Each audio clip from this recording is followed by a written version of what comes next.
आज आपण वालाची शेंग आणि खाडीची फडफडणारी कोळंबी अशी मिक्स भाजी बनवतोय. चला तर मग यासाठी एका पॅनमध्ये थोडं तेल घालायचंय. त्यामध्ये भरपूर बारीक चिरून घेतलेला कांदा घालायचाय. कांदा हलका गुलाबी होईपर्यंत परतायचा.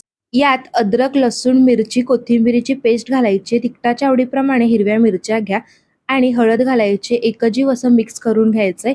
लसणाचा कच्चा वास जाईपर्यंत हे मिश्रण परतायचंय. यानंतर यात आगरी मसाला घालायचाय. यामध्ये संपूर्ण मसाले मिक्स असतात, त्यामुळे कोणताही मसाला घालण्याची गरज नाही. एकजीव मिक्स करून मसाला छान तळून घ्या. यात बारीक चिरून घेतलेला टोमॅटो आणि वालाच्या शेंगा घालायच्यात. एकजीव असं मिक्स करून घ्यायचंय. वालाच्या शेंगा 2-3 मिनिटे परतायच्या आहेत. यानंतर यात चवीनुसार मीठ घालायचंय. इथे आपण जे अद्रक, लसूण, मिरची, कोथिंबिरीचं वाटण केलेलं त्यात देखील मीठ होतं, त्यामुळे थोडं सांभाळून घाला आणि झाकण ठेवून वालाच्या शेंगा पहिले शिजवून घ्यायच्या आहेत. 5 ते 7 मिनिटात वालाची शेंग शिजते. यानंतर यात खाडीची फडफडणारी कोळंबी आणि आमसूल घालायचंय. पुन्हा मिक्स करून घ्या. कोळंबी इथे आपल्याला आता शिजवून घ्यायची आहे, म्हणून 2 मिनिटे झाकण ठेवा.